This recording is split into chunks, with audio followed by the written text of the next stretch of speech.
Mesdames, bonsoir et merci de suivre cette édition de 20h30. Le président de la République, chef de l'État, Issoufou Mamadou, a quitté Niamey ce vendredi 15 mai 2015 pour participer à la cérémonie officielle de signature des accords de paix d'Alger entre le gouvernement malien et les mouvements armés.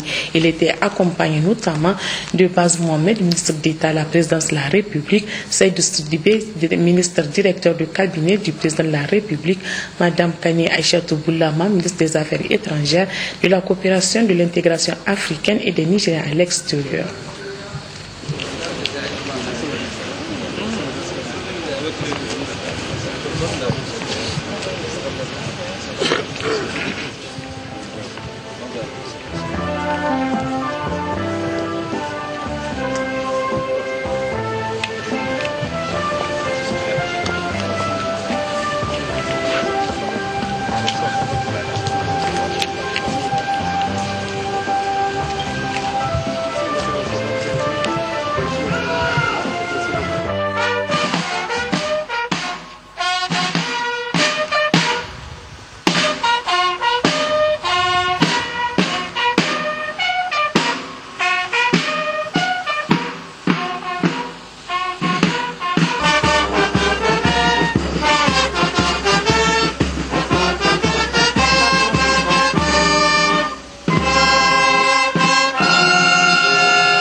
Avant de quitter Niamey, le président de la République, chef de l'État, a reçu en audience le ministre français de l'Intérieur, Bernard Cazeneuve, affirme avoir échangé avec le chef de l'État sur la lutte contre le terrorisme, la situation des migrations et de la lutte contre le terrorisme. Bernard Cazeneuve à sa sortie d'audience.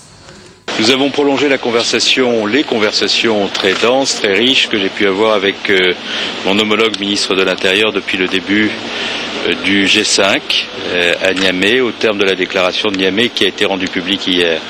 Nous avons évoqué essentiellement trois sujets. La question de la lutte contre le terrorisme qui mobilise nos deux pays avec détermination et volonté de faire en sorte que les groupes qui, de façon barbare, violente, s'attaquent aux populations soient mis hors d'état de nuire. Nous avons notamment évoqué les efforts faits par le Niger avec ses partenaires dans la lutte contre Boko Haram. Nous avons évoqué la situation des migrations et indiqué que les centres que l'Union européenne se propose de mettre en place dans le cadre d'une démarche conjointe avec le Niger doivent être l'occasion de porter des politiques ambitieuses de développement pour les migrants et pour les États. La France y tient beaucoup et réaffirmer que nous sommes ensemble pour faire en sorte que ceux qui relèvent de la protection, c'est-à-dire du statut de demandeur d'asile, puissent être protégés et ceux qui relèvent de l'immigration économique puissent rester dans leur pays pour y développer des projets qui soient une chance pour le développement de ces pays est une démarche que nous conduisons en commun. Et puis nous avons évoqué la lutte contre tous les trafics, trafic des êtres humains, trafic abject qui conduit des dizaines de milliers d'Africains vers la mort, trafic d'armes, trafic de stupéfiants, trafic de cigarettes, qui appellent là aussi une mobilisation commune. J'ai indiqué de nouveau au président Issoufou la disponibilité de la France pour renforcer la coopération avec les services de sécurité du Niger, services de renseignement, pour que nous puissions par des actions de formation, par des actions d'échange d'informations, être efficaces et déterminés ensemble dans la lutte contre le terrorisme et toutes les formes de trafic. Et puis notez que lors de sa visite de travail d'amitié en Arabie Saoudite, le président de la République, Issoufou Mamadou, a accordé une série d'audiences à des personnalités saoudiennes et de la Banque islamique de développement. Le résumé avec nos envoyés spéciaux à l'Ibrahim et à côté Waglassan. Pour la circonstance, la résidence royale des ordres de marque a été transformée en palais présidentiel nigérien. Ainsi, le président de la République a reçu le ministre saoudien du Hajj. Dr Bandar bin Mohamed Assad Hajar, les préparatifs du Hajj 2015 au sein de ces discussions. Le ministre saoudien a informé le chef de l'État de la construction de nouveaux aéroports à Médine et Jeddah et des échangeurs à la Mecque afin de permettre un bon déroulement du Hajj. D'autres mesures ont été également prises pour améliorer et fluidifier l'organisation et la bonne tenue du Hajj 2015.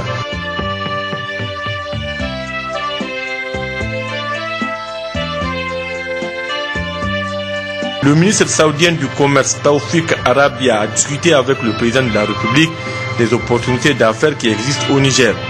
Il a également évoqué les possibilités de renforcer les liens commerciaux entre les deux pays. Des missions d'exploration seront bientôt organisées. Je suis content de la visite de son Excellence, Monsieur le Président. Nous avons une bonne relation avec le Niger. Nous sommes très intéressés à augmenter le rapport commercial entre les deux pays. J'ai parlé avec son Excellence, Monsieur le Président, pour augmenter ces coopérations commerciales à travers des visites des délégations commerciales entre les deux pays pour chercher des opportunités au Niger et même augmenter les relations commerciales entre les deux pays. Monsieur le Président, il a parlé aussi des occasions, des opportunités possibles là-bas et comment on peut les protéger aussi d'une manière légale.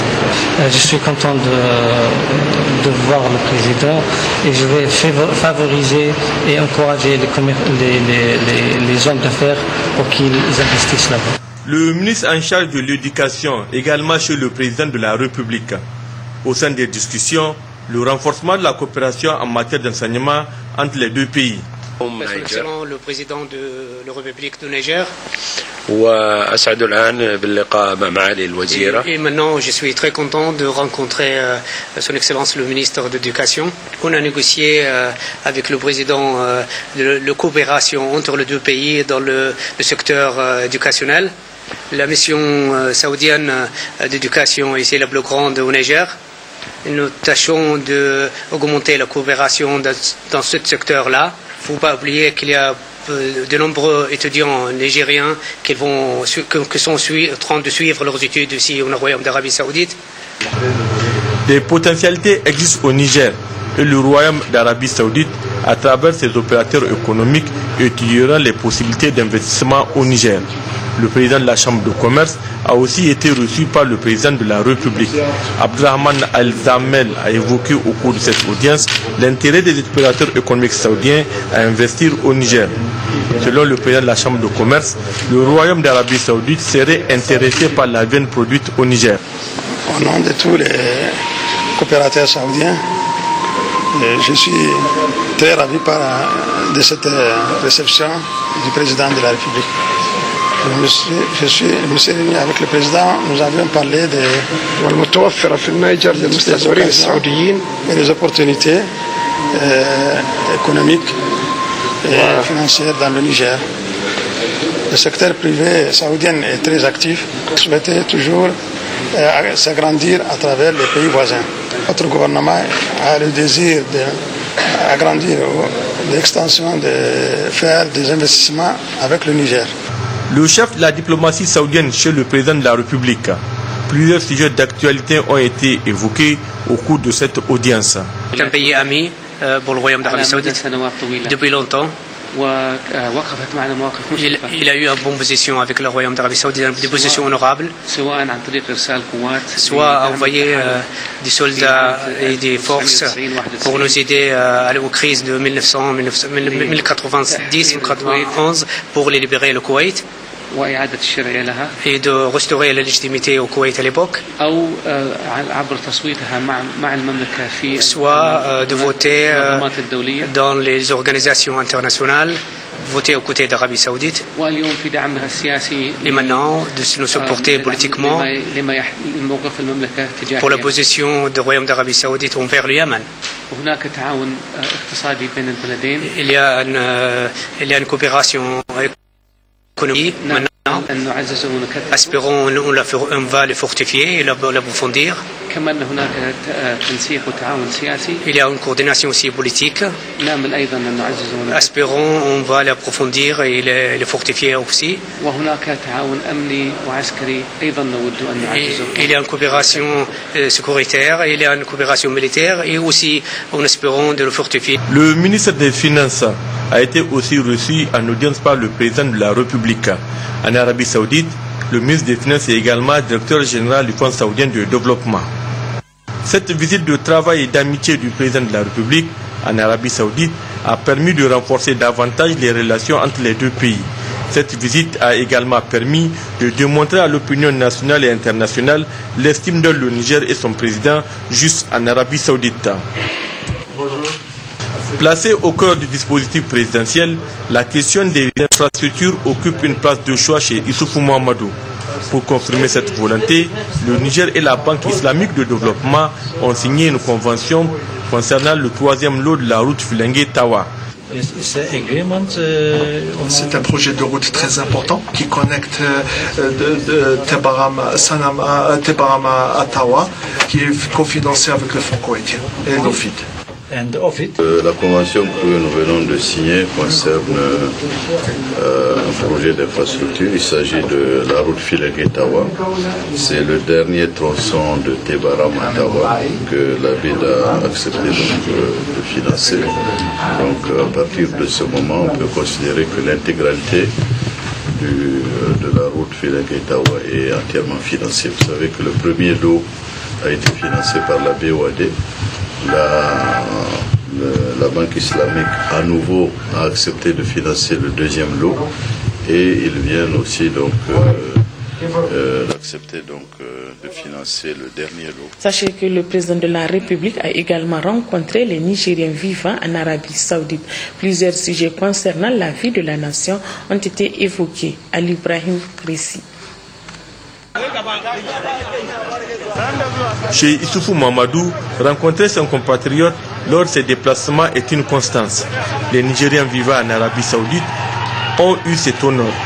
Face à ses compatriotes, le président Issoufou Mahamadou a décrit avec minutie et précision la situation au Niger. La sécurité, la paix, les infrastructures, l'éducation, la santé, la bonne gouvernance ont été les principaux points développés par le chef de l'État devant cette assemblée. Une assemblée attentive au bilan de 4 ans de gestion du pouvoir d'État par les autorités de la 7e République. Des efforts sont faits et seront faits, a précisé le président Issoufou Mahamadou, pour améliorer les conditions de vie des Nigériens. Les perspectives pour le Niger sont prometteuses car de nombreuses réformes sont initiées. Beaucoup de chantiers ont été engagés. Le Niger avance et avancera, a conclu le président de la République Issoufou Mahamadou. Les Nigériens de l'extérieur ont désormais des avantages et de nouveaux droits, notamment ceux du droit de vote, d'être électeurs et éligibles, ainsi que le principe de la double nationalité. Auparavant, l'ambassadeur du Niger en Arabie Saoudite et le consul général du Niger à Jeddah sont félicités de la tenue de cette rencontre. Ils ont par ailleurs salué les différentes réalisations du président de la République depuis son accession au pouvoir. En fin de mission en Arabie Saoudite, le président Issoufou Mahamadou a effectué la Ziara à Médine et la Umrah à la Mecque. Retrouvons Ali Ibrahim pour le résumé. À Médine, le président de la République a effectué la Ziara des 2 saintes mosquées. Le président de la République est accompagné de la première dame Malika Issoufou et des membres du gouvernement. Direction la Mecque, le président de la République, la première dame Malika Issoufou et les membres du gouvernement ont effectué la Umrah. Ils ont invoqué des prières pour la paix et la sécurité règnent au Niger, pour que le bon Dieu gratifie le Niger et son peuple d'un hivernage fécond. Au cabinet du président de l'Assemblée nationale, Amadou Salifou a reçu son homologue de la Guinée-Bissau qui séjourne au Niger où il participe à la 19e session extraordinaire du comité interparlementaire CIP-UMOA qui se tient à Niamey depuis le 11 mai 2015. Monsieur Cipriano Kazana à sa sortie d'audience. Nous avons parlé beaucoup de choses en ce qui concerne la situation de notre Parlement. Et nous avons quand même discuter des problèmes politiques.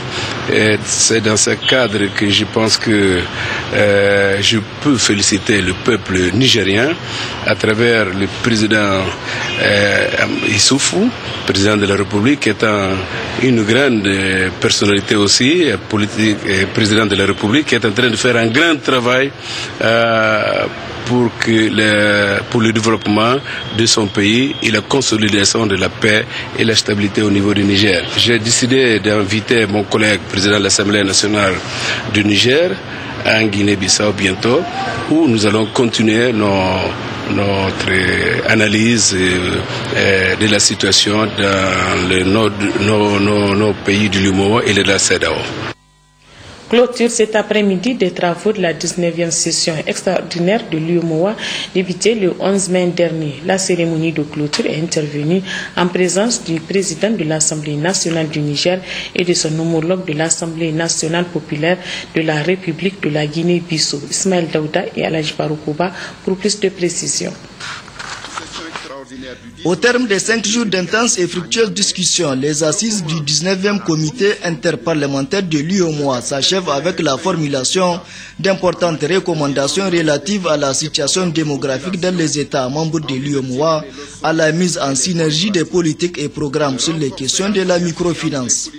Recommande à la commission de l'UEMOA de capitaliser les expériences des États en matière de mise en œuvre des politiques et programmes de population en vue de tirer les leçons et les bonnes pratiques, de renforcer la synergie entre les politiques et programmes sur les questions de population en vue d'assurer la transition démographique au sein de l'espace communautaire. Aux États de créer un cadre favorable dans chaque État pour la promotion et le développement du mobile banking dans le secteur de la microfinance pour accélérer l'inclusion financière. De promouvoir la finance rurale par la mise en place de mécanismes de couverture des risques favorisant l'extension de l'offre de services financiers et non financiers aux populations rurales, en particulier les femmes et les jeunes. Aux institutions de microfinance d'améliorer leur gouvernance et de se conformer à la réglementation, particulièrement aux règles prudentielles de la BCEAO. Fait à Niamey le 15 mai 2015, le comité interparlementaire. Aussi, des motions spéciales ont été adressées au président de la République du Niger pour son engagement en faveur de la démocratie et de l'intégration régionale, mais aussi pour les efforts qu'il entreprend pour parvenir à la paix en République du Niger et dans la sous-région. Au président de l'Assemblée nationale, le comité a adressé ses remerciements pour l'accueil chaleureux qui leur a été réservé. Le président du comité interparlementaire de l'UEMOA est intervenu pour la clôture de cette 19e session, intervention dans laquelle il exprime toute sa satisfaction. En effet, chers collègues, après avoir suivi avec attention les communications prévues au calendrier de travail de la présente session, les unes aussi intéressantes que les autres, vous avez participé activement au débat dont la richesse ne fait point l'ombre d'aucun doute. Les débats intéressants et enrichissants qui se sont instaurés après les différentes communications n'auraient été possibles sans la dextérité et la grande expertise des communicateurs invités à cet effet. Qu'il me soit permis donc ici de les féliciter et de les remercier en votre nom pour la qualité de leurs interventions. Que le ministère nigérien en charge des questions de population et le Fonds des Nations Unies pour la population soient également remerciés ici pour leur précieuse contribution au succès de nos travaux. Il n'est pas superflu d'indiquer également que les résolutions et recommandations issues de nos travaux donnent la pleine mesure de la pertinence des différents thèmes abordés. Soyez tous remerciés pour tout l'intérêt que vous avez accordé à ces échanges. Ainsi prend fin cette 19e session du comité interparlementaire de l'UEMOA et l'occasion est saisie par le comité pour exprimer sa solidarité au peuple nigérien face aux attaques de la secte Boko Haram. La fondation Tatali Iyali de la première dame, Dr Malika Issoufou, vient de doter le lycée Issa Korombe d'une salle de classe intelligente pour améliorer la performance des élèves et assurer la formation continue des professeurs. Équipée de 21 ordinateurs, d'un écran géant servant d'unité centrale et la connexion Internet à haut débit, cette classe a été réceptionnée ce matin par la ministre en charge des enseignements secondaires, Tahir Hassan Rabibako, pour le compte rendu. Le Niger fait partie des premiers pays où on a installé la première Smart School. Cette Smart School permet, les professeurs eux-mêmes peuvent concevoir leurs cours. Ensuite, il y a le fait que les cours, on peut les récupérer en ligne. Les élèves, quand ils rentrent chez eux, ils peuvent récupérer les cours aussi pour continuer les études. C'est une salle multimédia bien équipée de matériel de dernière technologie. 21 ordinateurs, un écran géant et une connexion Internet à haut débit que la première dame, Dr Malika Issoufou, vient de mettre à la disposition des élèves et professeurs du lycée Issa Korombe. Cette salle n'est pas une simple salle informatique car elle dispose de multiples fonctions permettant à l'établissement d'améliorer la performance des élèves et assurer la formation continue des professeurs. Cela rentre dans le cadre des actions de la Fondation Tatali Iyali en matière d'appui à la scolarisation et de promotion de l'excellence et de la qualité de l'enseignement.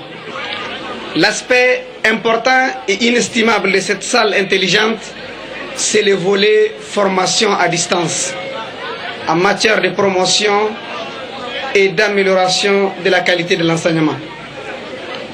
Mesdames et messieurs, chers enseignants du lycée Issa Korombe, vous aurez désormais une salle hautement équipée en dernière technologie qui vous permettra d'être plus performant et de développer vos compétences en utilisant des partenaires de l'extérieur via la connexion Internet à haut débit que vous avez.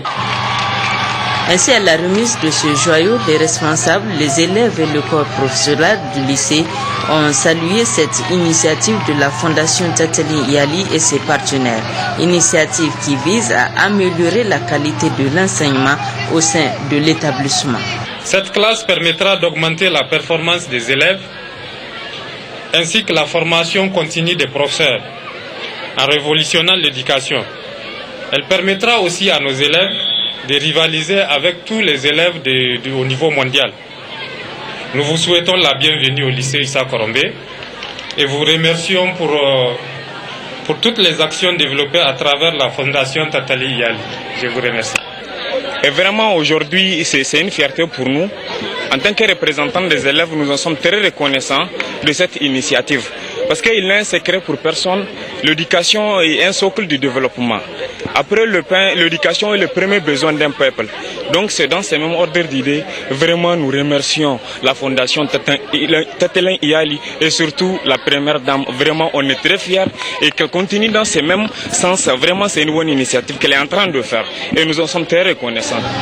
Abondant dans le même sens, la ministre des Enseignements secondaires, Mme Betty Echeto Abibou Oumani, a invité les élèves à en faire bon usage. Je profite de cette occasion, Madame la Première Dame, pour vous remercier pour ces gestes nobles qui va sans doute permettre à nos élèves d'être compétitifs sur le plan international. Cette classe intelligente leur permettra de participer virtuellement aux cours, mais permettra aussi aux professeurs d'avoir une mise en œuvre de leurs activités, mais aussi un renforcement des capacités d'une manière vraiment continue. Je vous en félicite.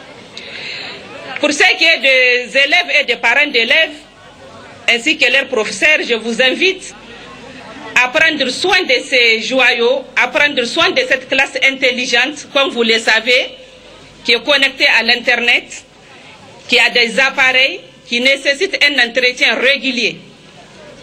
Je peux compter sur vous, je le sais, et je vous invite à être assidus avec tout le respect, non seulement des normes, mais aussi respect mutuel avec vos amis, pour que tout le monde puisse en profiter.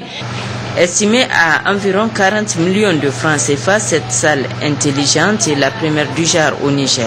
Elle est le fruit du partenariat entre la Fondation Tatalin Yali et la Fondation Econ, partenariat qui a fait du développement de l'éducation une de ses priorités.